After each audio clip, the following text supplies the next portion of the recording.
Halo, selamat pagi, saudara-saudara yang kekasih dalam Tuhan. Saya sapa yang ada di Indonesia dan buat saudara-saudara kita yang di Amerika, selamat sore. Bilang tutup sahabat di sana. Dan pada saat ini kita masuk chapter 36. Jadi kemarin chapter 35 sudah selesai. Dan chapter 36 dengan judul Another Day, Hari yang Lain. Dari buku Everlasting Covenant atau Perjanjian Kekal. Baik saudara, sebelum kita lanjut, kita akan tunduk kepala dan berdoa. Bapa yang kekal, yang agung, yang bersemayam di dalam tata kerajaan surga, kami datang padamu Tuhan,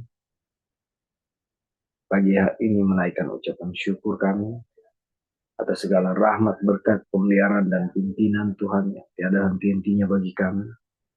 Dari waktu ke waktu kami merasakan belas kasihan Tuhan yang tiada terkira dan selalu indah pada waktunya.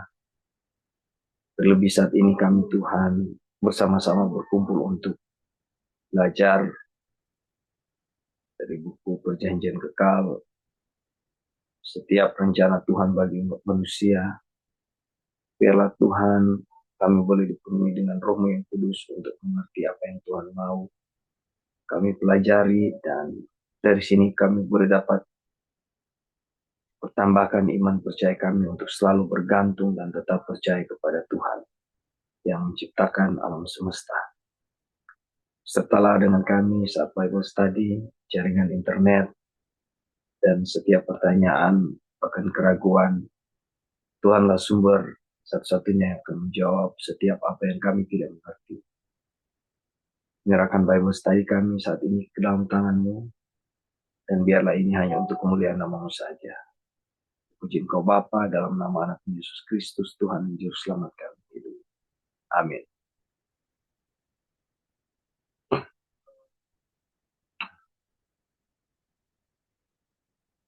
Oke, baik saudara-saudara, kita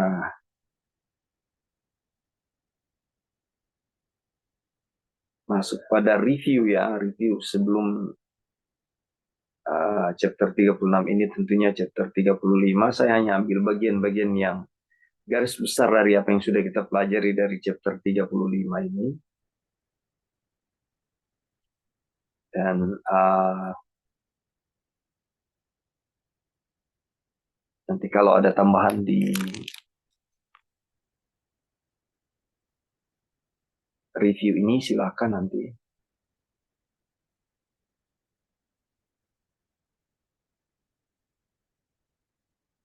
Bentar ya. Oke, baik. Kemarin kita ada sekitar 5 pertemuan kalau tidak salah ya di chapter 35, di mana kita bahas tentang perhentian ya yang diberikan oleh Tuhan, yang dijanjikan oleh Tuhan. Dan kalau kita merujuk pada kutipan di sini, yaitu perhentian dijanjikan dan dapat ditemukan hanya di dalam hadirat Allah. Ini menjadi satu garis besar ya, dan menjadi satu penekanan bahwa kita hanya bisa dapat kelegaan, dapat perhentian ya, hanya berada di dalam hadirat Tuhan. Nah, yaitu pergi bersama umatnya. Jadi Kristus yang adalah Allah yang menyertai kita dan yang menyertai kita senantiasa sampai pada akhir zaman.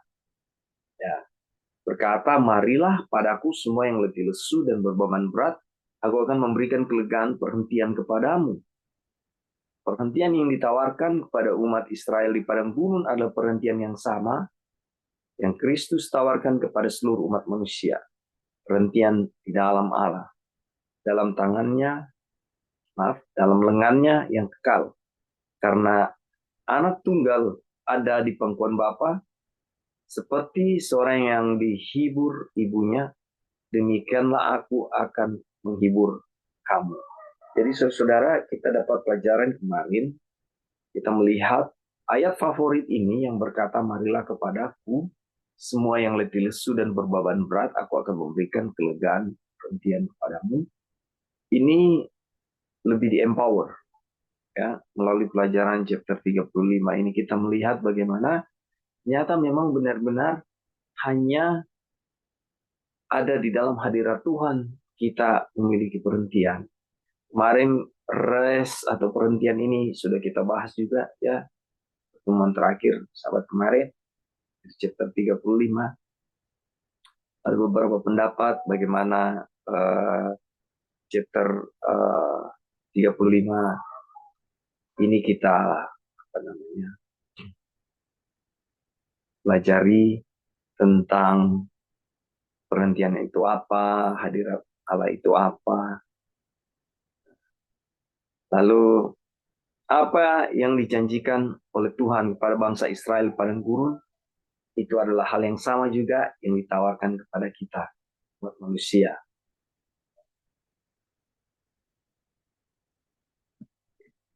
Tetapi kita lihat kutipan berikut, Tuhan selalu ada dan hadir di mana-mana.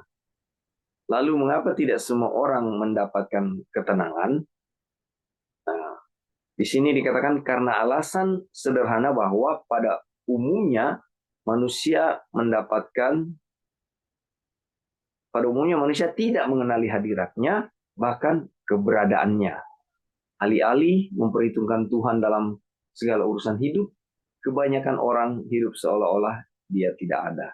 Jadi ini kita bicara tentang kehadiran Tuhan ya. Tetapi tanpa iman, tidak mungkin orang berkenan kepada Allah. Sebab barang siapa berpaling pada Allah, ia harus percaya bahwa Allah ada. Saudara-saudara, kalau kita berbicara tentang contoh kecil ketika kita mengendarai kendaraan, ya, dan kita melihat peristiwa-peristiwa di mana-mana, lebih pada akhir-akhir ini di Manado sangat terjadi, sering terjadi kecelakaan yang di mana-mana lah. Kalau saudara bergabung dengan grup-grup Facebook,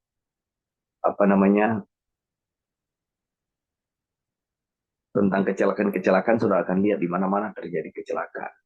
Lalu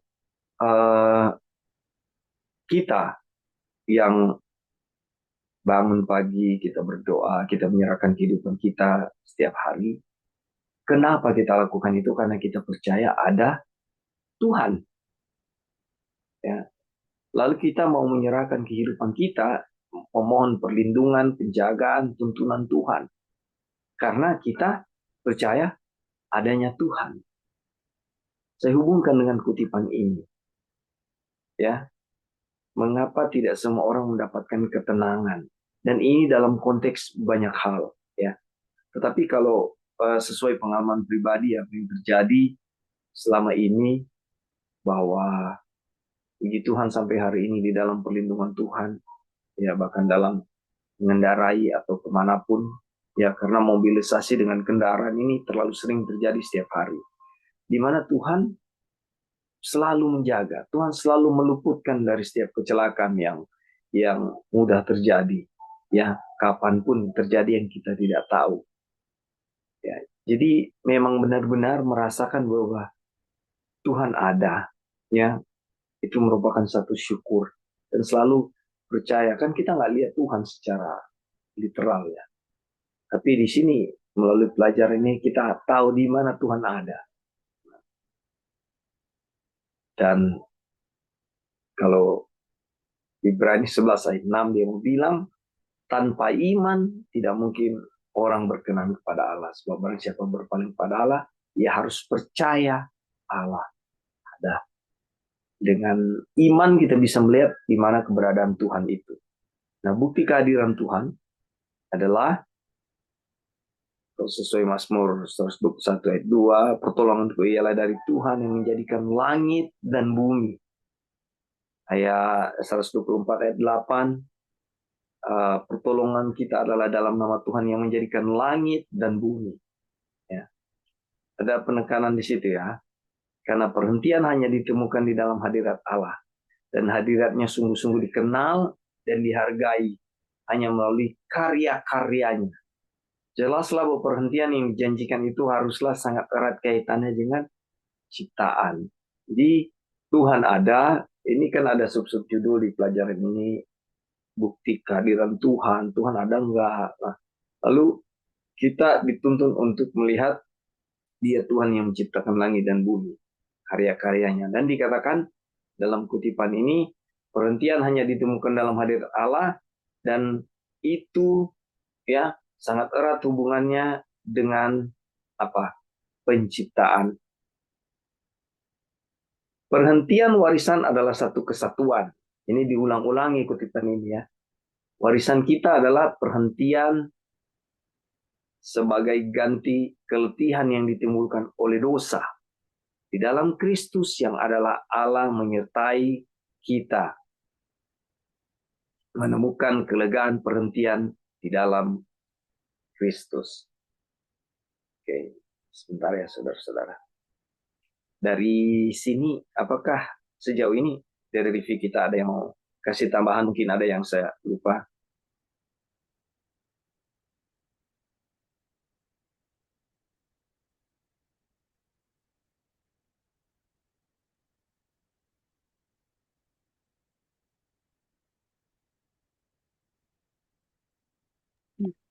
Halo. Ya, silakan. Ya, selamat pagi semuanya dan terima kasih untuk kesempatan yang diberikan. Kalau ini Kak Dolphin ini sudah review semua ya dari chapter tadi yang Kak Dolphin bawakan. Ini yang belum. Chapter 35 kemarin ada 5 pertemuan dan ini garis-garis besar saja yang saya ambil dan ini masih ya, silakan ya. Ya. Ya jadi di sini sih kita cuma mau mau menambahkan atau berbagi ya, karena dari pelajaran ini saya pribadi sangat menguatkan ya, dan dari chapter yang kita baru pelajari ini sebenarnya apa yang kita bisa dapat pelajarannya yang bisa diaplikasikan dalam kehidupan kita ya, dan saya sendiri sangat merasakan berkatnya yang luar biasa dengan mempelajari ini. Waktu lalu, waktu awal-awal mulai belajar ini ya, di mana ditekankan ya, diberikan kita suatu janji ya bahwa Tuhan itu ada di tengah-tengah kita, menyertai kita. Kemudian satu janji bahwa kita itu telah diberikan kemenangan, keamanan dari musuh-musuh, musuh yang berhadapan dengan kita. Maksudnya kita itu berperang itu dengan musuh yang sudah dikalahkan. Jadi bagaimana kekuatan iman yang besar sekali ya yang kita dapatkan karena kita menghadapi, sebenarnya Tuhan telah berikan kemenangan kepada kita. Bagaimana kita bisa berpegang pada iman itu dan tetap mempercayainya. Karena kita hanya berhadapan dengan musuh yang sudah dilucuti senjatanya. Jadi kalau dia sudah dilucuti ya apalagi yang kita harus takutkan gitu. Jadi itu ya yang kalau saya pribadi ya, salah satu ya contoh itu waktu mulai awal-awal pelajari ini, satu kali orang ke kebun itu masih mungkin jam-jam 4 pagi ya, subuh. Itu Ya. kan gelap sekali ya. Itu waktu mau mulai masuk kebun itu, aduh gelap sekali dan datang rasa takut. Itu itu alami ya manusia, Takut dan apa? karena memang masih berdosa itu. Bagaimana Kak? Takut apa dia? Ada ketakutan maksudnya jangan-jangan ada binatang kayak ular kayak, atau karena itu gelap sekali memang sepi sekali dan gelap sekali, atau ada orang jahat atau apa gitu. Eh tapi waktu ingat ini firman Tuhan, itu Tuhan ada di tengah-tengah kita, itu langsung hilang sama sekali.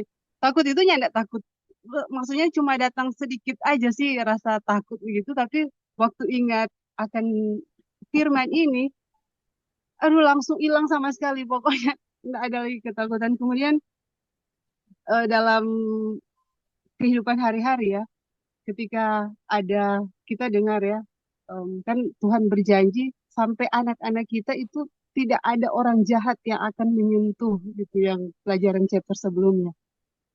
Pokoknya kita itu, musuh itu Tuhan memberikan keamanan terhadap musuh-musuh kita itu.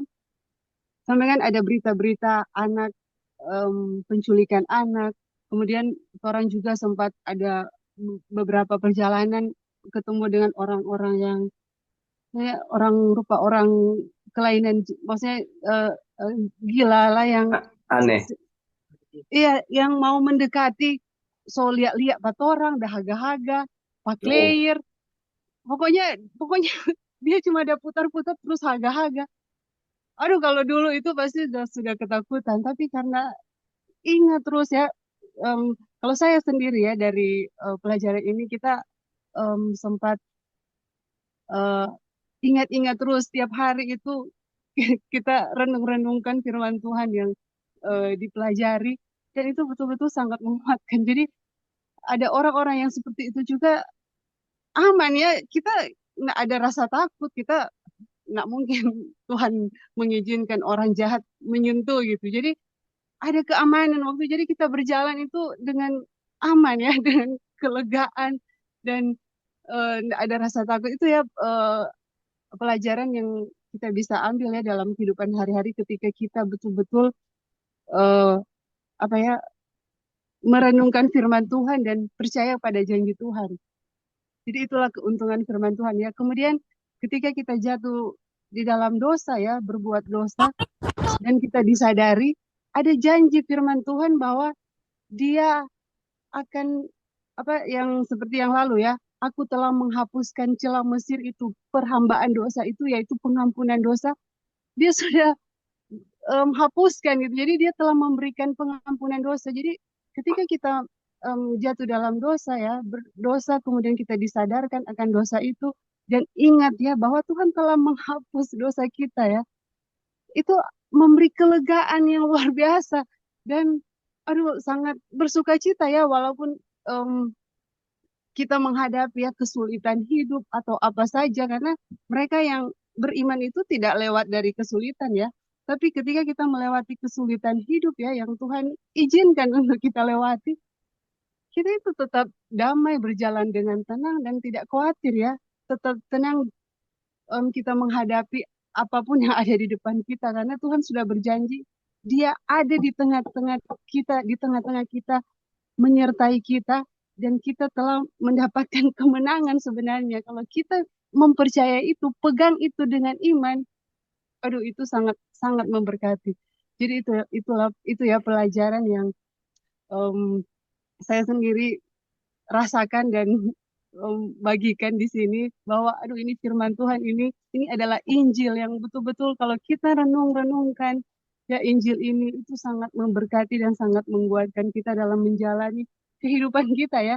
Jadi iman itu adalah kita berpegang penuh kepada firman Tuhan.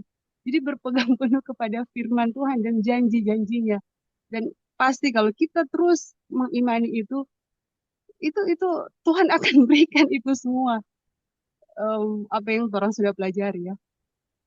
Jadi itu Kak, em, tambahan dan sedikit kesaksiannya. Terima kasih. ketika kita mendengarkan firman Tuhan, membaca firman Tuhan, dan eh, kita bisa mengalami apa yang kita baca, muncul keyakinan yang disebut iman, itu lebih bertumbuh dengan apa yang kita baca. Ini adalah satu pengalaman yang indah, di mana eh, saya pribadi menilai ini, apa yang dialami Sister Devi, saya juga mengalami banyak hal yang mirip-mirip ya. Ini adalah bagian dari perhentian, di mana tidak ada ketakutan, mau jalan di hutan manapun, jam berapapun, ya di dalam kegelapan tidak ada kayak rasa uh, was-was akan apapun, oleh karena tahu dan percaya Tuhan selalu beserta dengan kita. Dan Tuhan ada di sekeliling kita melalui malaikat yang kudus yang memberkati kita, menjaga kita, perlindungan setiap saat. Ini suatu pengalaman iman yang luar biasa. Dan ini yang akan dinyanyikan oleh 144.000, yaitu pengalaman iman di mana Tuhan bekerja atas setiap orang. Terima kasih untuk tambahan dan kesaksian, Sister B. Baik, kita lanjut ya untuk review ini. Jadi kembali lagi, perhentian dan warisan adalah satu kesatuan. Warisan kita adalah perhentian sebagai ganti keletihan yang ditimbulkan oleh dosa. Kan kita udah capek ya, jatuh bangun dalam dosa, jatuh lagi dan lelah, letih dengan keadaan seperti itu. Bagaimana Rasul Paulus bilang, kita nggak mau bikin itu, tapi itu yang kita buat, ya kan? Jadi ada kelegaan, perhentian melalui Tuhan di dalam Kristus yang adalah Allah yang menyertai kita. Lalu kemarin kita bahas tentang bumi yang baru. Nah, di sini lagi diulangi lagi ya, perhentian itu adalah warisan. Warisan itu adalah tanah Kanaan. Tetapi kepemilikan atas tanah Kanaan berarti kepemilikan atas seluruh bumi. Bukan dalam keadaan yang sekarang, tetapi dipulihkan. Kita tahu nanti ya, ada bumi yang baru, lalu ada Eden yang baru di sana yang Tuhan sudah ciptakan. Tuhan pulihkan lagi Kanaan yang kita sebut tanah perjanjian, tanah Kanaan. Dan di sana ada kelegaan, ada perhentian yang Allah berikan dan tidak dapat dipisahkan dari bumi yang baru. Kelegaan yang hanya dapat diberikan oleh keadaan bumi yang baru. Jadi kelegaan hanya terdapat di dalam Allah. Lalu kelegaan hanya boleh berada di dalam, diberikan oleh keadaan bumi yang baru. Itu yang ditekan-tekankan ya. Dan ketika segala sesuatu dipulihkan, Allah di dalam Kristus akan secara mutlak tanpa halangan memenuhi segala sesuatu sehingga di mana-mana akan ada kelegaan yang sempurna. Bukankah ini satu kerinduan kita, saudara-saudara? Saya percaya merupakan kerinduan kita bersama-sama.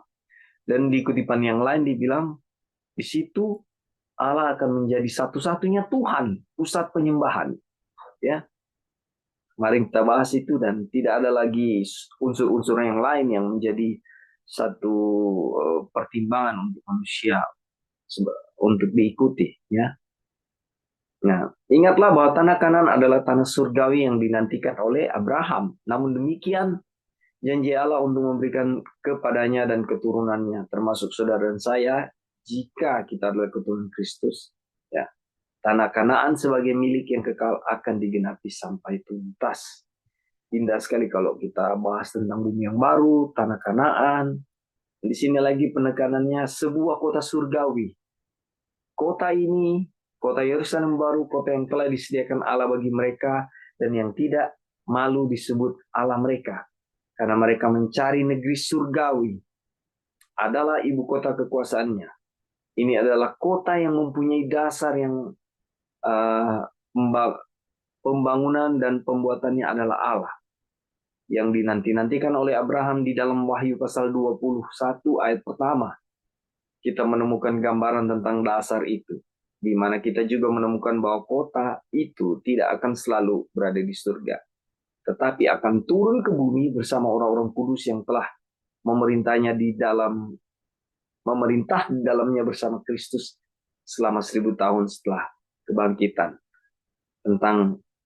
Nah, di sini saudara-saudara kita lihat ya bahwa bumi yang baru itu nyata, ya kita lihat dengan iman, ya kota surgawi itu nyata, ya perhentian itu nyata, dan warisan itu yang Tuhan janjikan akan kita terima.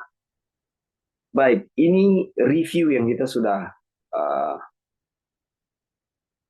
dari chapter 35 yang sudah sempat kita pelajari kemarin. Sebelum kita masuk pada pembahasan kita chapter 36, apakah ada tambahan lagi di sini saudara-saudara untuk review kita? Silakan kalau Ada?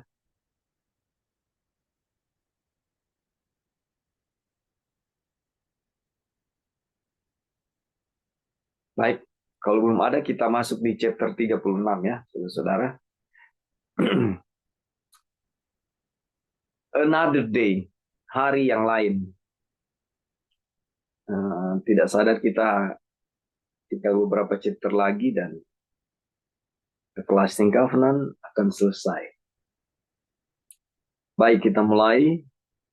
Sebab andai kata Yosua telah membawa mereka masuk ke tempat perhentian, pasti Allah tidak akan berkata-kata kemudian tentang suatu hari lain. Jadi masih tersedia suatu hari perhentian, hari ketujuh bagi umat Allah. Saudara-saudara, kalau kita bicara tentang hari perhentian, ini kita bicara tentang kelegaan, tentang perhentian.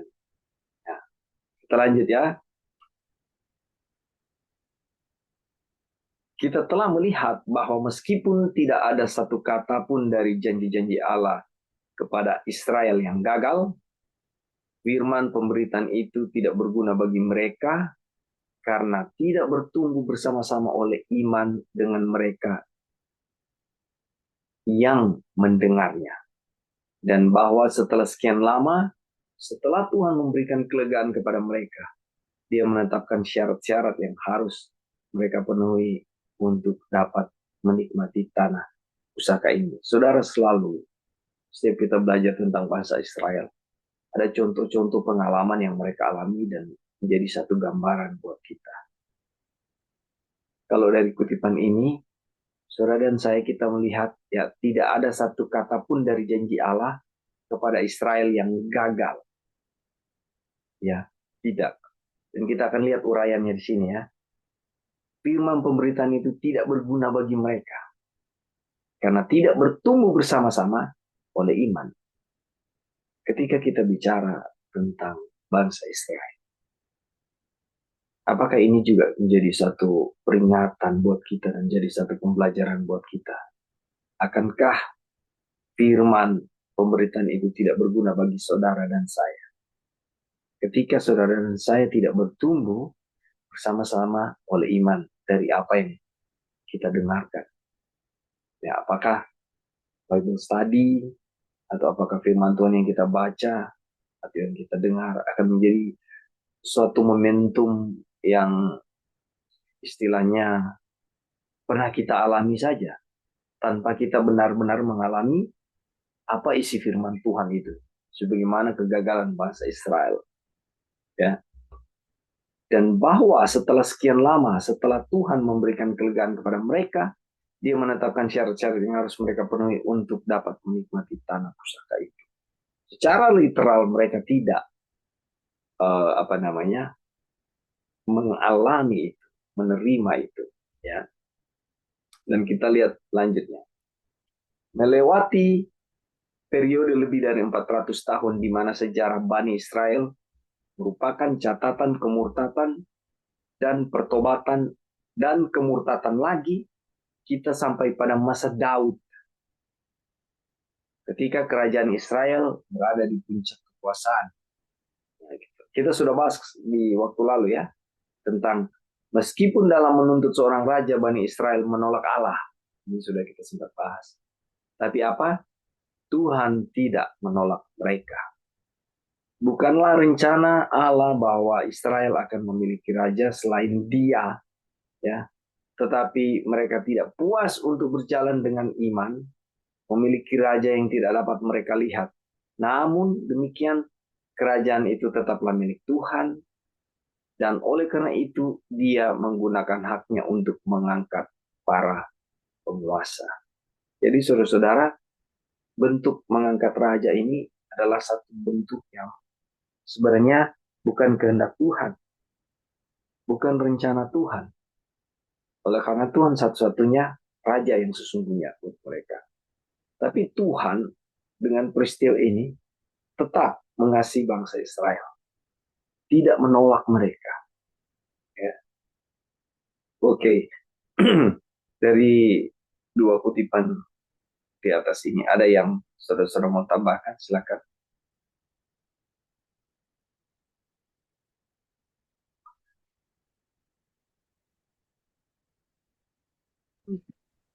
Halo. Ya, silakan, Sister Devi. Nah, boleh Kak ke atas yang awal.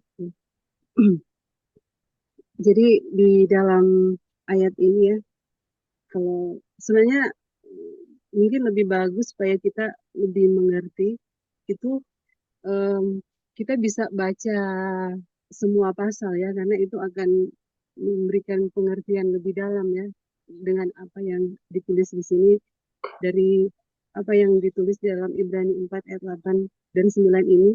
Sebab andai kata Yosua telah membawa mereka masuk ke tempat perhentian, pasti Allah tidak akan berkata-kata kemudian tentang suatu hari lain.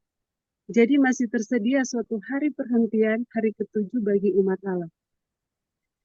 Em, Kalau kita kembali ya kepada apa pelajaran sebelumnya, Tuhan kan dari apa yang orang sudah pelajari sebelumnya, bahwa di dalam Yosua 21 kalau tidak salah, kemudian ke 20, Yosua 23. Jadi Yosua 21 kalau tidak salah ya, ini yang lalu itu, Tuhan betul-betul Yosua di situ em, menyatakan, atau mungkin kita bisa baca lagi ya, bahwa kita cuma ambil garis besar ya, bahwa Tuhan tidak satu pun janji yang Tuhan berikan itu yang dia tidak tepati. Jadi tidak satu pun janji yang Tuhan tidak tepati. Semua janji yang Tuhan janjikan kepada orang-orang Israel, semuanya itu ditepati. Tidak ada satupun yang tidak Ya, ditepati. Kemudian, ya, kemudian Tuhan memberikan, ya, apa ya, bisa dibilang amaran ya, di dalam Yosua 23 kalau nggak salah. Kalau mereka tetap setia ya kepada Tuhan, tidak kawin-mawin dengan bangsa-bangsa kafir, tidak bergabung dengan mereka ya, maksudnya tidak apa ya, em, kalau waktu lalu orang pelajari mengadopsi ya prinsip-prinsip bangsa-bangsa kafir, kemudian tidak berpaut pada ala-ala lain, berhala-berhala yang hampa, yang kosong itu, mereka apa mereka akan menikmati warisan itu. Jadi mereka akan menikmati tanah perjanjian itu terus-menerus kalau mereka tetap ya percaya terus-menerus kepada Tuhan, mereka akan menikmati. Tetapi karena mereka tidak percaya kepada Tuhan, mereka lebih suka kepada berhala-berhala, ala-ala yang lain, itu akhirnya mereka tidak mendapatkan perhentian. Makanya kan itu ayat dibilang, sebab andai kata Yosua telah membawa mereka masuk ke tempat perhentian, pasti Allah tidak akan berkata-kata kemudian tentang suatu hari lain. Jadi itu kan artinya bahwa Yosua membawa mereka ke tanah perjanjian, tapi mereka tidak mendapatkan perhentian. Makanya Tuhan memberikan hari lain.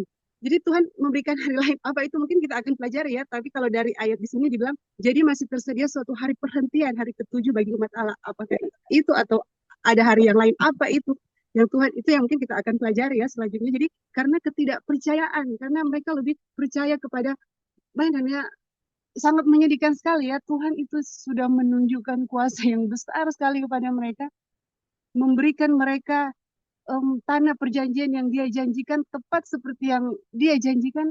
Aduh, tapi mereka tidak percaya kepada Tuhan, mereka lebih percaya kepada ala-ala lain, dan mereka tidak bisa menikmati apa tanah pusaka itu yang harusnya mereka bisa menikmati ya, dan bahkan mungkin itu janji Tuhan kekal gitu, maksudnya untuk mereka kalau mereka terus menerus percaya.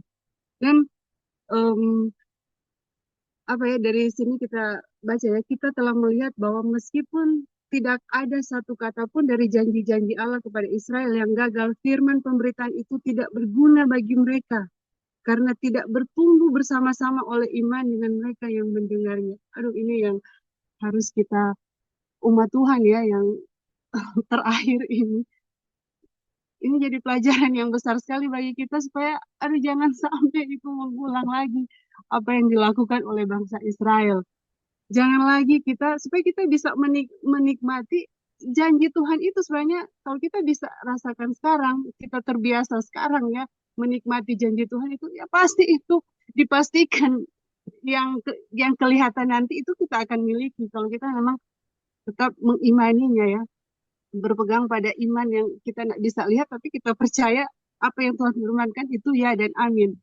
Jadi em, apa ya yang kita ingin bagikan bagaimana menyedihkan sekali ya bangsa Israel ini karena tidak percaya kepada Tuhan, karena lebih suka percaya kepada Allah-Allah yang lain.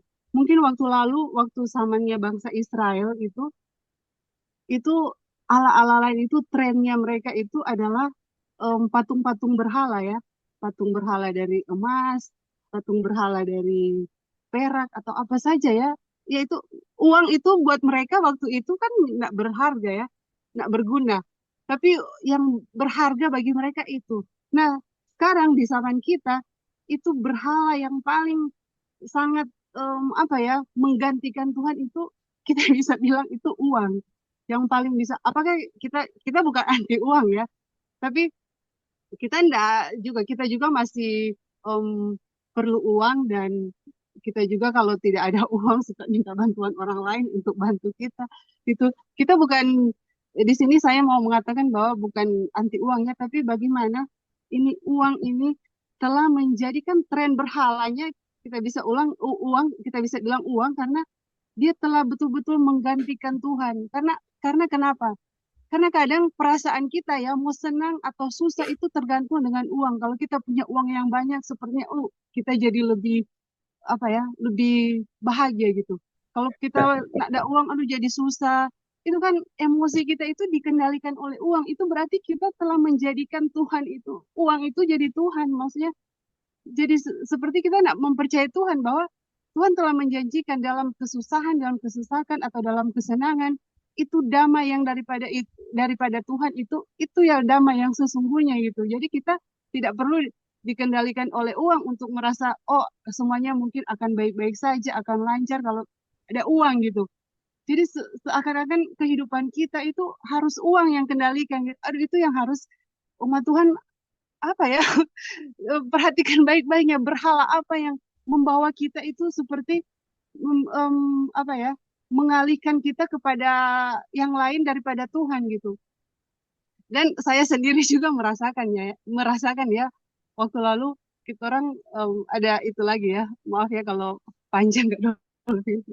Jadi waktu lalu orang ada sempat country living dan kebetulan waktu country living itu eh, uang di tangan itu mungkin sisa 5.000.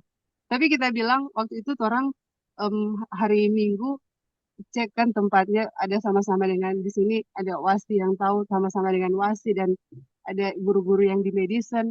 Waktu orang cek itu tempat 2 minggu yang lalu hari Minggu, kemudian kita langsung bilang Pak Ebing, orang nggak usah tunda-tunda harus jalani saja.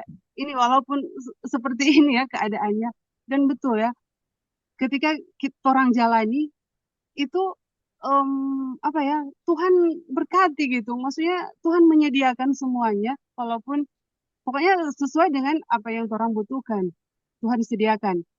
Kita sempat berpikir ya aduh seperti apa ya disusahkan gitu aduh kalau banyak uang kalau ada uang mungkin akan lancar jalannya karena harus ke kebun menyediakan tempat membersihkan kita sempat berpikir seperti itu ya tapi dengan firman Tuhan yang orang pelajari tentang aduh Tuhan berkali-kali mengulang soal berhala-berhala ya kita jadi teringat aduh enggak bukan uang yang akan menggerakkan kita semuanya Tuhan bukan uang yang membuat orang kalau orang harus menghadapi harus jalan kaki sana sini jalani maksudnya dengan senang hati dengan sukacita kalaupun tidak ada uang kita masih tetap bisa menjalani hidup bukan tidak gitu jadi bahkan kalau kita mungkin berpikir bahwa pekerjaan Tuhan harus dijalankan kalau ada uang aduh itu yang aduh sangat menyedihkan ya jadi ini em, jadi maksudnya yang saya ingin bagikan di sini bahwa jangan sampai yang orang terulang lagi apa yang bangsa Israel lakukan. Karena Allah yang lain, orang tidak bisa menikmati berkat-berkat yang Tuhan sudah pastikan, Tuhan sudah berikan sekarang gitu. bukan nanti sebenarnya sekarang kalau kita tidak ada Allah lain dan tetap percaya dengan iman bahwa Tuhan sudah memberikan itu, aduh kita akan terus berjalan di dalam kelegaan dan damai apapun di depan kita yang kita harus hadapi. Kita akan selalu di dalam kesusahan pun ataupun kesenangan, kita tetap damai gitu dengan Tuhan. Jadi itu aja dulu Kak, terima kasih. Eh, ada seorang sahabat yang saya kenal, dia bilang gini ke saya, brother, hari ini mulai sekarang saya sudah sehari makan satu kali. Saya tanya, kenapa begitu? Oh, persiapan nanti masa kesukaran. Jadi sudah terbiasa dengan tidak makan. Saudara-saudara, dihubungkan dengan kesaksian Sister Devi tadi. Gini, kita jangan uh, mendahului Tuhan. Itu satu. Nah, ketika uh, kita hidup di dalam tuntunan Tuhan, Tuhan akan pelihara. Seperti pengalaman tadi. Saatnya kita bukan berliving, kita dituntun untuk mau ada uang, tidak ada uang, kita jalan. Ya.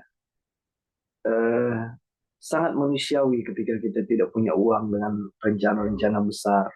Akan membuat kita berpikir seandainya punya uang, itu akan lebih baik. Tapi saudara, bahwa ketika kita menyadari belas kasihan Tuhan yang tiada henti-hentinya, kita akan mengalami pengalaman-pengalaman rohani yang seperti Sister Devi sudah bagikan tadi. Jadi jangan istilah kekhawatiran sudah lebih dulu ada. Kita melangkah di dalam doa dan minta perlindungan Tuhan. Tentunya berkat sudah Tuhan siapkan bagi orang-orang yang percaya, orang-orang yang bertumbuh di dalam iman. Ya, kalau Tuhan minta kita apa yang harus kita lakukan, kita lakukan.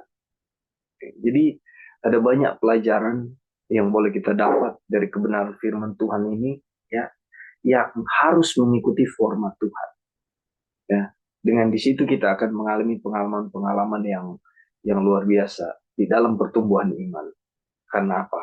Karena percaya dan segala sesuatu harus dijalani dengan iman. Mau uang 35.000, mau uang tidak ada, tapi ketika ada perintah Tuhan di situ untuk apa yang harus kita ambil, dengan doa kita jalankan. Ingat saudara-saudara, ada uang pun sekarang pada akhirnya tidak akan kita pakai juga. Ya, mau berapa banyak pun uang kita, pada akhirnya itu tidak akan terpakai lagi. Kalau kita mau ada di track Tuhannya, jalan Tuhan.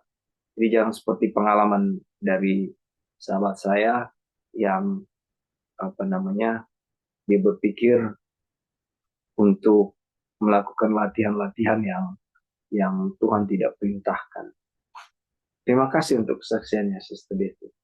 Oke, baik. Kita kembali ke kutipan kita ya. Jadi, sudah disinggung bagaimana firman pemberitaan tidak berguna bagi bangsa Israel, ya, oleh karena tidak bertumbuh bersama-sama dengan atau oleh iman.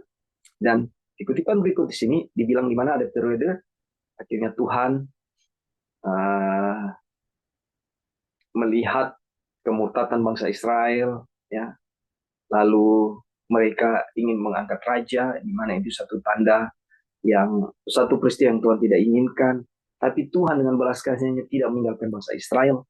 Dan di kutipan selanjutnya dia bilang ya Tuhan tidak tetap ya, namun demikian kerajaan itu tetaplah milik Tuhan, dan oleh karena itu dia menggunakan haknya untuk mengangkat para penguasa. Lalu kita masuk di kutipan berikut. Demikian pula halnya di seluruh dunia. Tuhanlah yang empunya bumi serta segala isinya.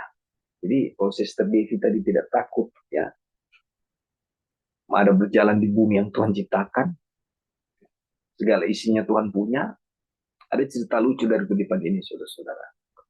Sahabat saya yang lain, dia tidak menanam, dia tidak apa istilahnya melakukan pekerjaan untuk supaya mengolah tanah. Lalu ada tanaman orang, dia petik hasilnya, ya, tanpa permisi, dan dia gunakan statement ini, ya, ini kok Tuhan punya, ini Tuhan yang menanam, ini milik Tuhan. Saudara, hal-hal salah kaprah seperti ini jangan terjadi. Ya, karena biarpun itu Tuhan punya, tapi orang yang tanam akan marah kalau kita punya sikap seperti itu. Jadi jangan dipukul sama rata ya. Jadi karena Tuhan punya tanaman, lalu Tuhan yang menumbuhkan itu kita petik ya. Kita ambil hasilnya tanpa permisi dengan orang yang punya. Oleh karena menggunakan dan memahami firman Tuhan dengan sembarangan. Jadi betul Tuhanlah yang punya bumi serta segala isinya. Kerajaannya berkuasa atas segala sesuatu. Orang-orang di dunia tidak mengakui dia sebagai raja dan bermegah dalam kebanggaan atas pemerintahan mereka sendiri. Artinya manusia berjalan dalam segala keputusan-keputusannya sendiri, pilihan-pilihannya sendiri. Tuhan tidak dianggap. Namun, yang maha tinggi berkuasa atas kerajaan manusia yang memberikan kepada siapa yang dikehendakinya. Tetap Tuhan ya. Jadi nggak bisa istilahnya seenak jidat. Walaupun ada pilihan-pilihan. Dia memecat raja dan mengangkat raja. Tidak ada pemerintahan yang tidak berasal dari pemerintahan-pemerintahan Allah yang dan ada ditetapkan oleh Allah. Inilah sebabnya mengapa setiap jiwa harus tunduk pada kuasa yang lebih tinggi dan merupakan bukti bahwa kerajaan Tuhan meliputi seluruh bumi. Meskipun para penguasa untuk sementara waktu diizinkan untuk berpikir bahwa mereka sedang memegang kendali dan menempatkan diri mereka sendiri untuk melawan dia. Tuhan masih izinkan peristiwa itu. Jadi dunia dengan segala kemegahannya, pemimpin-pemimpin dunia dengan segala pengaruhnya, kekuasaan yang dimiliki, itu lagi Tuhan izinkan. Ya, tetapi ingat, pemerintahan Allah adalah di atas segala-galanya, sesuai kutipan ini. Ada yang mau tambahkan di sini, saudara? Silakan.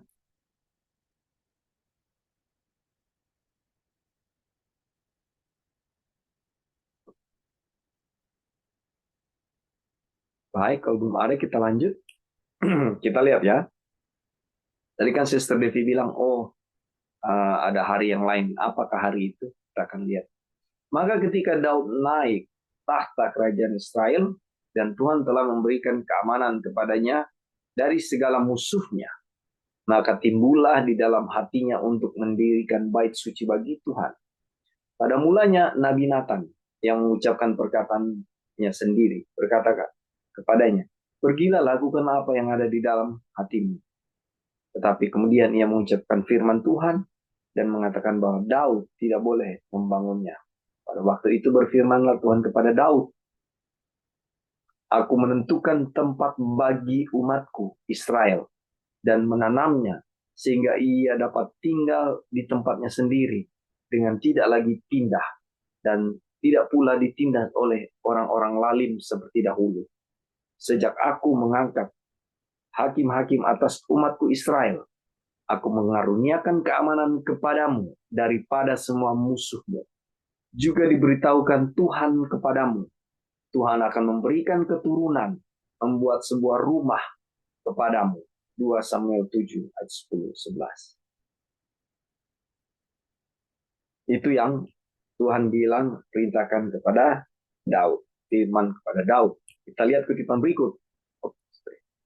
Masa depan warisan pada zaman Daud. Oleh karena itu, bangsa Israel belum mendapatkan perhentian dan warisan. Daud adalah seorang raja yang berkuasa dan memiliki nama yang besar seperti nama orang-orang besar yang ada di bumi. Namun ketika ia mewariskan kerajaan dengan semua bahan untuk membangun bait suci kepada putranya Salomo, ia berkata dalam doanya kepada Tuhan, sebab kami adalah orang asing di hadapanmu, dan semua pendatang sama seperti semua nenek moyang kami, sebagai bayang-bayang hari-hari kami di atas bumi, dan tidak ada harapan, tidak menetap. 1 Tawariduk 9 ayat 15. Ini doa dari Daud. Dan kita lihat lagi, pada saat kerajaan Israel menjadi kerajaan yang paling besar dan berkuasa di muka bumi ini, raja menyatakan dirinya sebagai orang asing dan pendatang di negeri itu. Sama seperti Abraham yang tidak memiliki pusaka kepadanya, bahkan setapak tanah pun tidak. Daud dalam rumahnya dari atas pohon aras, serta Abraham, Ishak dan Yakub yang tinggal di kemah-kemah, diam di tanah perjanjian itu seolah-olah di suatu tanah asing.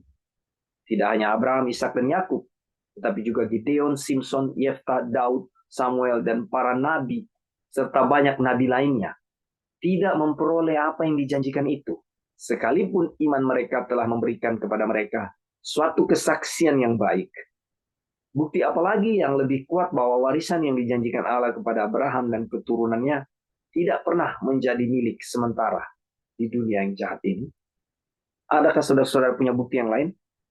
Mungkin ada tambahan di sini. Jadi nabi-nabi tidak ada yang mewarisi saudara-saudara apa yang dijanjikan Tuhan. Ya, dalam tanda kutip ya. Ada yang mau kasih sanggahan, saudara?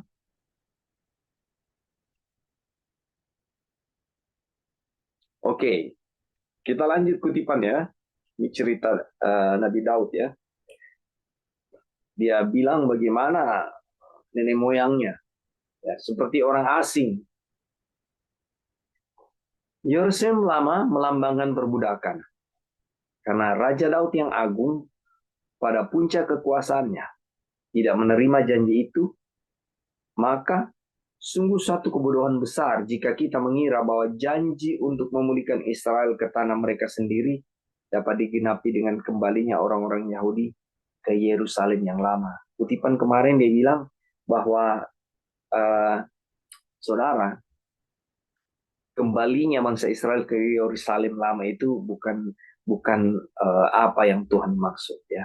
Dan ada banyak sekali saudara-saudara kalau mengikuti live streaming atau apapun melalui YouTube dan media-media yang lain bilang bahwa lihat saja kalau orang-orang Yahudi sudah pulang ke Israel, katanya itu Tuhan sudah mau datang. Jadi ada apa namanya? Ada spekulasi-spekulasi yang muncul di era digital ini ya melalui media-media yang ada bahwa karena ada satu masa di mana uh, kita lihat bahwa orang-orang Yahudi yang tersebar di seluruh dunia ini akan pulang. Dan kita juga mengetahui bahwa semua ahli-ahli ekonom, jenderal-jenderal di beberapa negara itu yang notabene adalah keturunan Yahudi, di mana mereka adalah orang-orang yang pinter-pinter, ya jenius, yang ada di posisi-posisi itu dikatakan akan pulang, dan itulah tanda-tanda bahwa Tuhan akan segera datang. Saya pikir ini spekulasi yang tidak tepat. Dan kalau di kutipan yang kita pelajari kemarin, bukan itu ya, bukan orang Yahudi kembali ke Yerusalem yang lama. Ini di sini diulangi lagi ya. Nah, Daud adalah seorang pendatang yang menantikan penggenapan janji tersebut sama seperti Abraham. Oleh karena itu, sangat jelas bahwa setiap pemulihan tatanan yang lama akan bertentangan dengan janji tersebut. Jadi bukan Yerusalem secara literal. Ya. Mereka yang membangun pengharapan mereka di atas Yerusalem yang sekarang kehilangan semua berkat Injil. Jadi kita harus hanya dan harus melalui tuntunan Injil Tuhan. Ya, dan kita bisa melihat ini. Bukan spekulasi-spekulasi atau berita-berita atau imajinasi pemikiran kita yang berkembang ya, untuk melihat bahwa Yerusalem yang sekarang kalau kita berpatokan pada itu ya kita kehilangan berkat Injil. Kita tidak menerima roh perbudakan yang membuat kamu menjadi takut lagi. Oleh karena itu, kita tidak akan menaruh kepercayaan pada apapun yang berhubungan dengan Yerusalem yang lama atau yang saat ini. Ya. Karena Yerusalem yang sekarang, ia hidup dalam perhambaan dengan anak-anaknya. Tetapi perhambaan dosa ya. Tapi Yerusalem surgawi adalah perempuan yang merdeka. Dan ialah ibu kita. Galatia 4, 25, 26.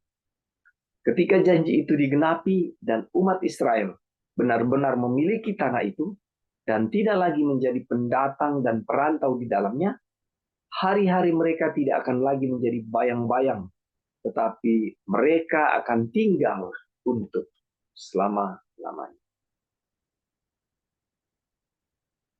Oke, itu kutipan yang sudah kita baca tentang bagaimana Daud dan nenek moyangnya, ya sampai kepada Abraham, semua adalah pendatang. Dan Yerusalem yang ada saat ini adalah bukan tujuannya sesungguhnya.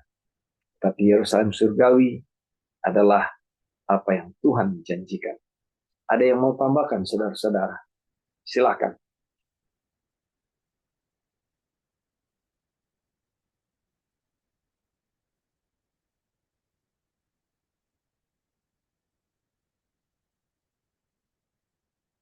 Baik, kalau belum ada,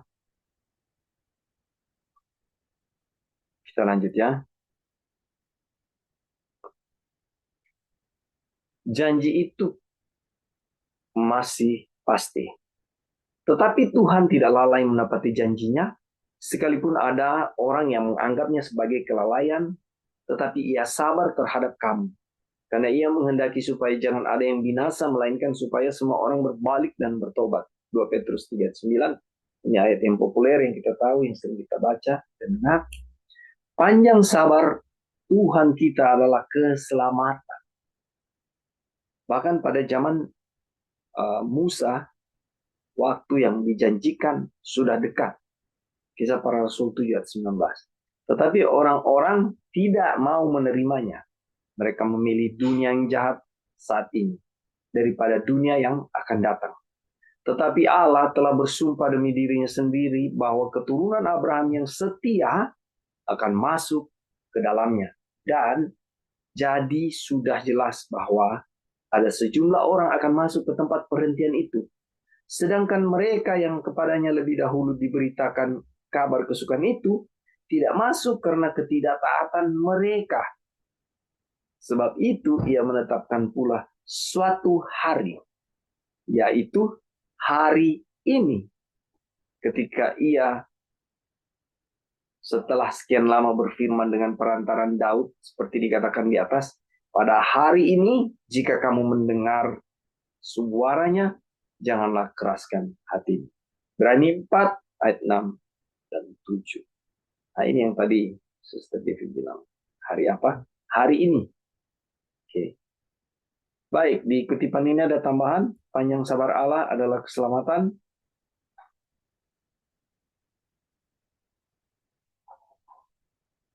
Ada yang menambahkan?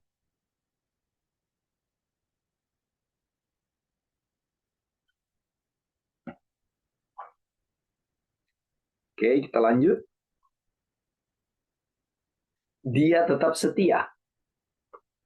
Ketidakpercayaan manusia tidak dapat membuat janji Allah menjadi tidak berlaku. Saudara dengan saya mau percaya itu tetap, mau tidak, janjinya akan tetap seperti itu, tidak berubah ya. Jika kita tidak setia, tidak percaya, ya, dia tetap setia karena dia tidak dapat menyangkal dirinya. 2 Timotius 2 ayat 13. Jika saudara dan saya tidak setia, kita tidak percaya, dia tetap setia. Tuhan yang tidak berubah. Kenapa ayat ini jelas bilangnya dia tidak dapat menyangkal dirinya? Nah, jika tidak ada satu jiwa pun dari keturunan Abraham dan Yakub yang membuktikan bahwa mereka adalah anak-anak Abraham, tapi mereka semua adalah anak-anak iblis, Yohanes 8, 39-44, maka janji Allah kepada keturunan Abraham, Ishak dan Yakub akan tetap digenapi dengan tepat. Bagaimana bisa, saudara? Kalau semua anak-anak Abraham, istilahnya jadi iblis semua. Bagaimana itu bisa digenapi? Tapi ayat ini mau bilang, janji Allah kepada keturunan Abraham, Ishak, Yakub akan tetap digenapi dengan tepat. Karena Allah bahkan mampu untuk menjadikan anak-anak bagi Abraham dari batu-batu yang ada di dalam tanah. Coba lihat, saudara. Aduh. Jadi tidak bisa menyangkal dirinya. Itu Tuhan. Apa yang sudah dia putuskan itu akan tetap terjadi. Dan bagaimana posisi kita sebagai orang-orang yang belajar dan melihat kebenaran ini untuk memiliki iman percaya Tuhan akan lakukan. Sekalipun ada saudara dan saya, tidak ada saudara atau saya, akan tetap digenapi. Hal itu hanya akan terjadi pengulangan dari apa yang dia lakukan pada mulanya ketika dia menciptakan ketika dia menciptakan manusia dari debu tanah. Jika Yosua telah memberi mereka istirahat, maka tentu saja tidak akan ada lagi hari keselamatan. Tapi ketidaksetiaan para pengikut Allah yang mengaku sebagai pengikut Tuhan menunda penggenapannya, dan karena itu Tuhan dalam belas kasihan yang mengaruniakan satu hari lagi, yaitu hari ini. Sesungguhnya waktu itu adalah waktu perkenanan itu, sesungguhnya hari ini adalah hari penyelamatan itu. Pada hari ini, jika kamu mendengar suaranya, janganlah keraskan hati. Luar biasa ya, saudara-saudara. Dihubungkan dari, ini luar biasa sekali, Wagoner diberkati. Ya, dia menghubungkan dari setiap kata.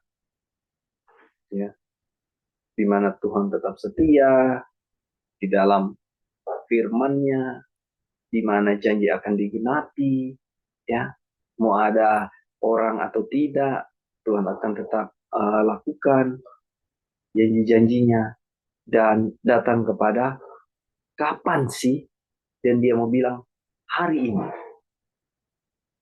dan ayatnya luar biasa begitu. Oke, ada yang mau kasih masukan saudara-saudara di sini? Silakan.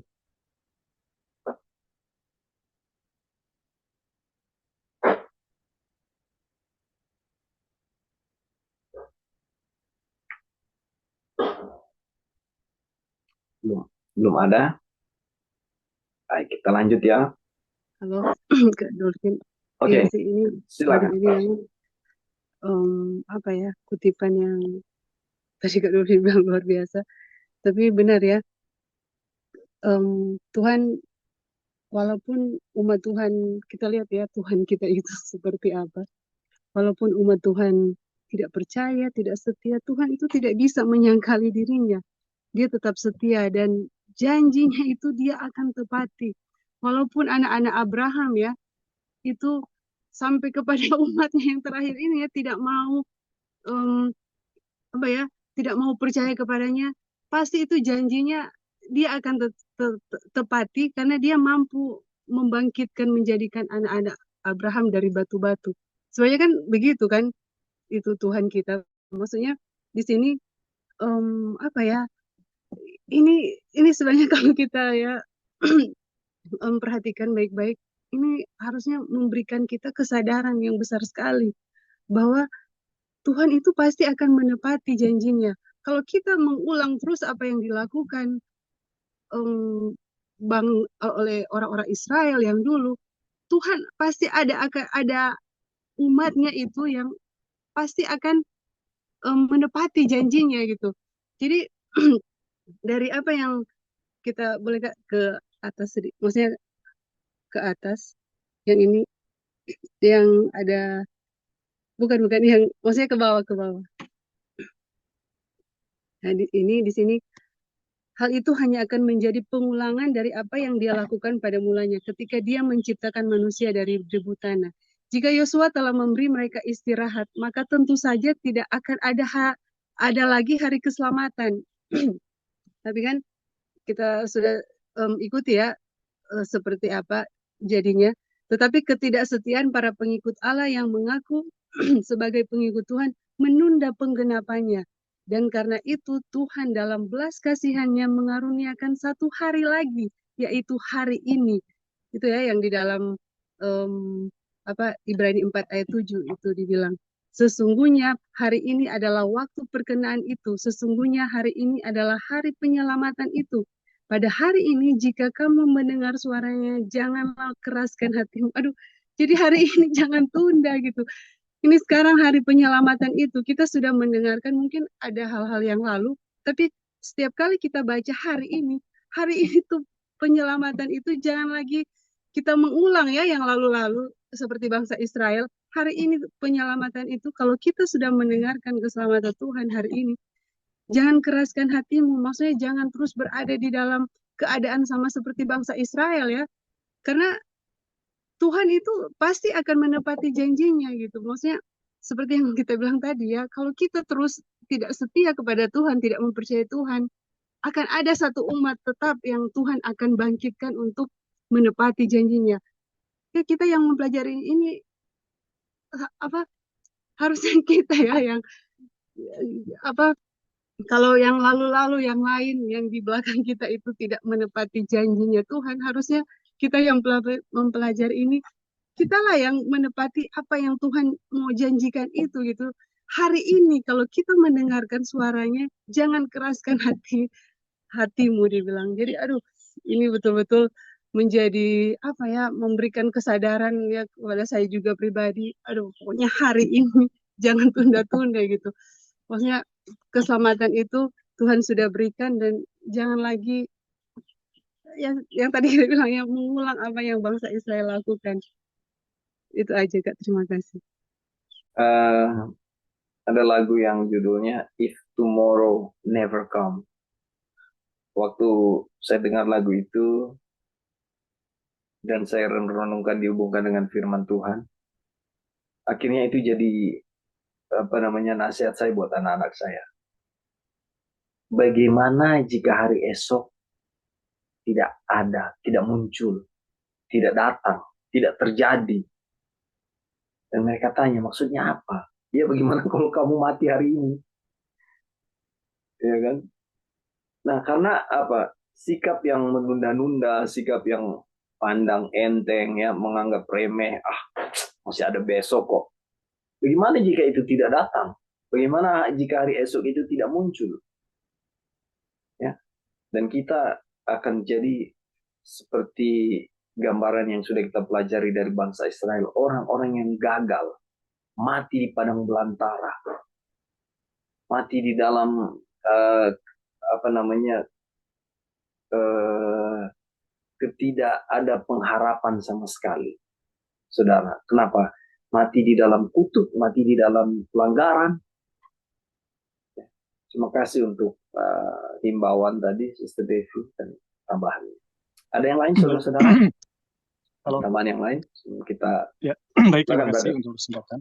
Jadi mengenai perhentian yang dijanjikan Tuhan, sebenarnya kalau kita perhatikan ya, dari apa yang Paulus katakan mengenai perhentian yang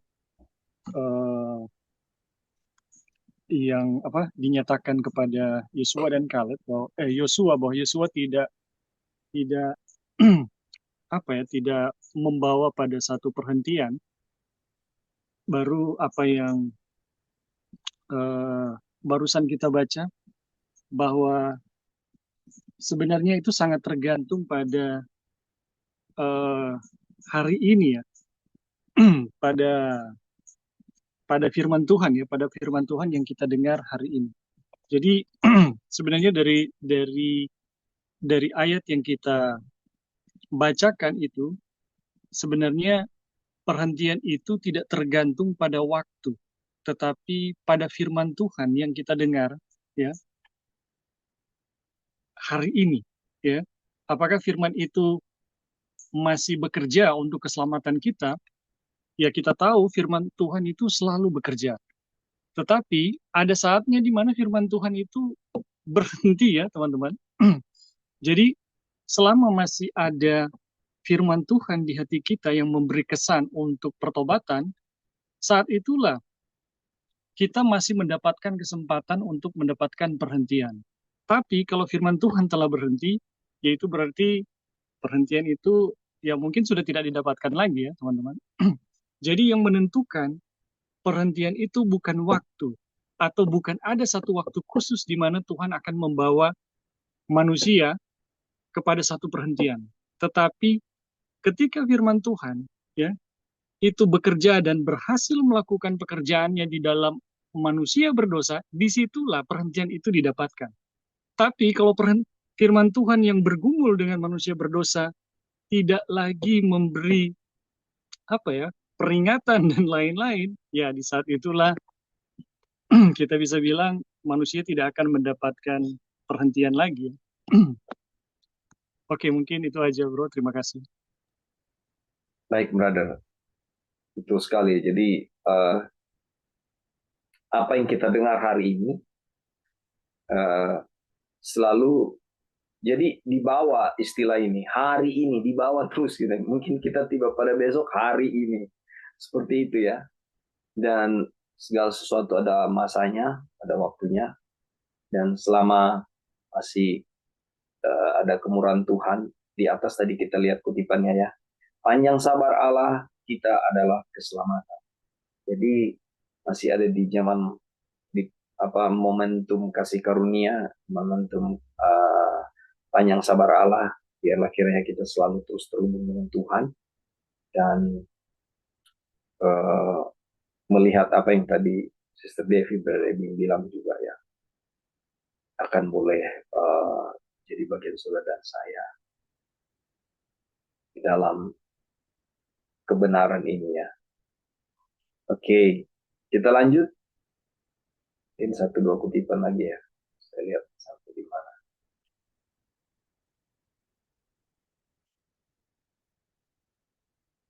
Hanya satu hari. Bayangkanlah, bahkan ketika Daud masih hidup, hal itu disebut setelah sekian lama.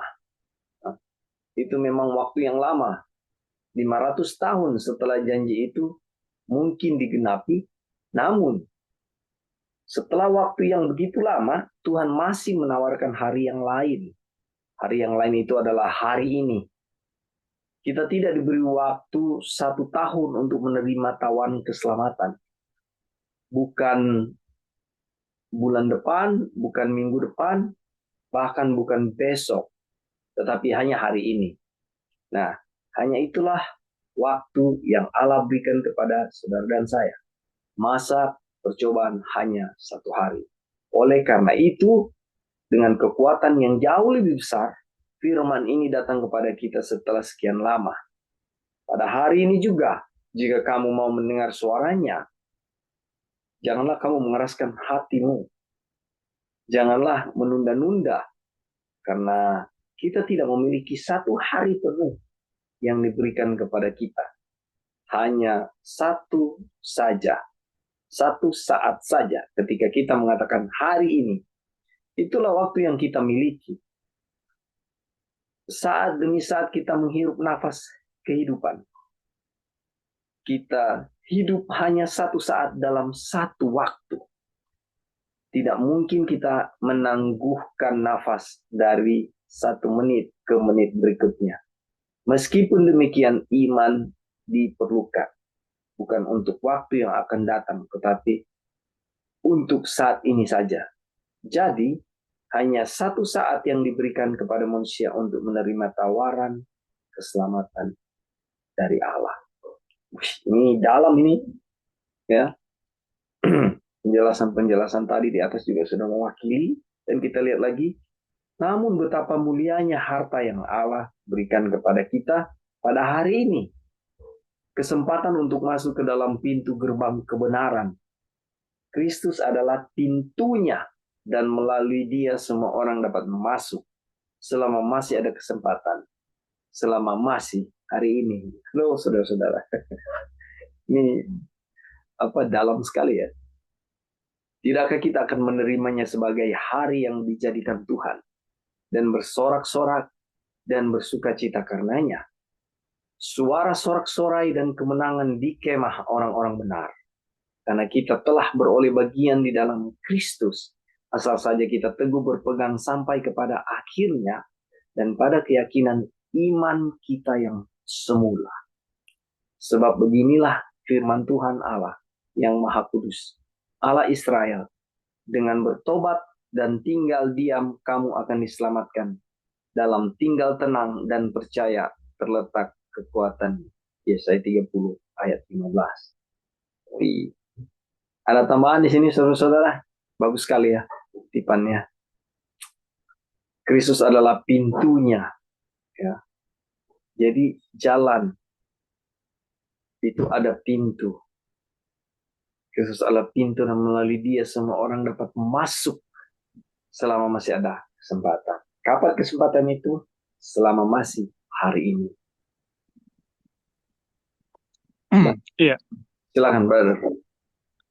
jadi yang pertama adalah yang tadi kita bicarakan ya teman-teman, bahwa kesempatan untuk pertobatan itu sebenarnya tidak ditentukan oleh waktu, tapi oleh firman Tuhan yang bekerja di dalam hati kita. Selama kita masih mendengarkan firman Tuhan, selama itu juga kita masih diberi kesempatan untuk bertobat.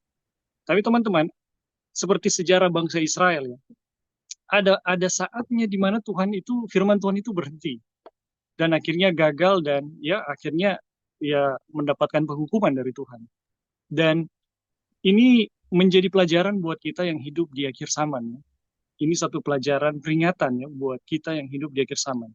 Baru dari kutipan yang barusan yang Brother Dolphin baca, di sini mau menjelaskan bahwa sebenarnya bagaimana kita bisa hidup betul-betul menghargai pertobatan itu kalau kita bisa melihat bahwa hidup itu hanya satu hari ini gitu. Karena ada banyak orang ya berpikir bahwa oh saya akan bertobat, meninggalkan dosa-dosa saya nanti minggu depan ya, dosa yang satu ini, dosa yang berikut mungkin 2 bulan depan, dan seterusnya dan seterusnya. Dari kutipan yang kita baca, sebenarnya bukan demikian ya teman-teman. Jadi kalau kita bisa melihat bahwa apa yang Tuhan sediakan buat kita untuk bertobat dari segala dosa kita itu bukan nanti ya, tetapi hari ini ketika kita mendengarkan firman Tuhan, seluruh totalitas yang kita sadari atau yang kita insafi sebagai satu keberdosaan itu harus ditinggalkan hari ini ya, bukan nanti. Jadi kalau betul-betul kita menghargai bahwa masa percobaan itu seperti tadi ya, kutipan tadi dikatakan hanya hari ini, maka kita akan betul-betul menghargai hari ini sebagai satu kesempatan untuk betul-betul bertobat dan menghargai uh, firman Tuhan ya yang bekerja di dalam hati kita. Tetapi kalau kita masih berpikir bahwa kesempatan itu masih ada nanti, masih ada waktu yang akan datang, bisa jadi ya teman-teman kita akan mengulangi sejarah dari bangsa Israel yang tidak menghargai firman Tuhan yang bekerja di dalam hati mereka. Oke, mungkin itu saja. Terima kasih. Baik, terima kasih, brother, penekanannya. Jadi hari ini ya, tidak ada waktu yang lain. Ingat-ingat, if tomorrow never comes, ya. Jika hari esok tidak pernah datang lagi. Luar biasa. Puji Tuhan untuk tambahannya. Ada yang lain lagi, saudara-saudara? Boleh pin tambahan sedikit. Silakan, Verona.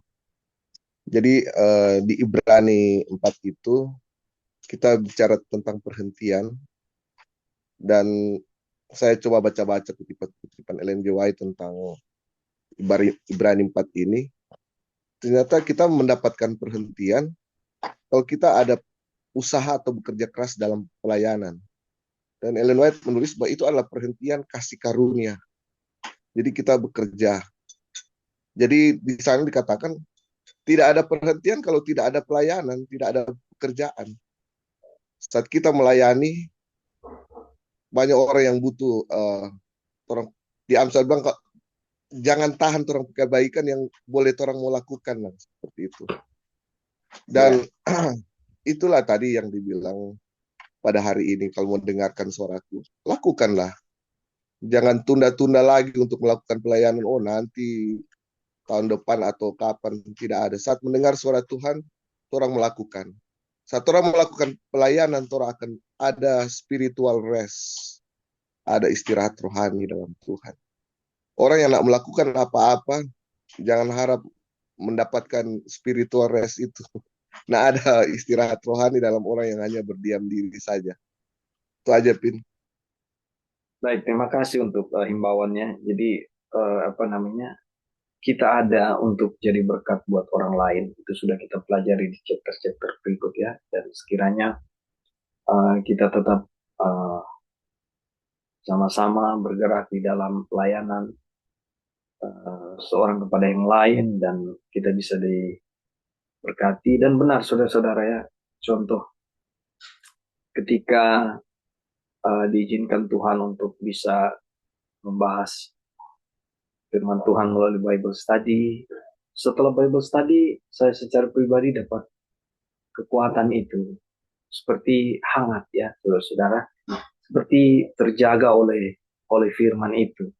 Ketika ada satu tindakan kepada tindakan yang lain, oh ya Bible Study bilang apa kemarin, tadi, seperti itu ya. Seperti ada yang menjaga. Dan itulah apa ya, rasa yang boleh saya nikmati di mana kita terus terhubung dengan Tuhan, baik di dalam pelayanan kita, dimanapun kita berada ya, dan apapun yang bisa kita lakukan untuk jadi berkat kepada orang lain. Suatu hal yang indah, dan boleh kiranya jadi kekuatan buat kita semua, saudara-saudara. Terima kasih, Brother Ronald. Oke, masih ada yang lain sebelum kita ke kutipan yang terakhir ini ya. Baik, kalau belum ada, hari ini adalah waktunya untuk menemukan kelegaan. Kelegaan ini dinyatakan dalam Injil karena Kristus berkata, marilah kepadaku semua yang letih lesu dan berbeban berat. Aku akan memberi kelegaan kepadamu. Pikulah kuk yang kupasang dan berjalanlah kepadaku karena aku lemah lembut dan rendah hati, dan jiwamu akan mendapat ketenangan. Sebab kuk yang kupasang itu enak dan bebanku pun ringan. Matius 11 ayat 28-30. Bangsa Israel pada zaman dahulu tidak memperoleh kelegaan itu. Bukan karena tidak ditawarkan kepada mereka, tetapi karena ketika Injil diberitakan kepada mereka, mereka tidak percaya. Injil yang sekarang diberitakan kepada kita adalah sama dengan yang diberitakan kepada mereka. Kutipan yang singkat ini, saudara-saudara, kutipan kita terakhir di Bible Study ini, mau bilang bahwa apakah sikap bangsa Israel dulu itu akan menjadi bagian kita, dan kita mengulangi sejarah ya kegagalan dari bangsa Israel, ataukah kita akan melihat ketika disebutkan waktunya adalah hari ini, apakah ini akan menjadi bagian kita hari ini? Sebelum kita tutup, ada yang mau kasih tambahan, saudara-saudara?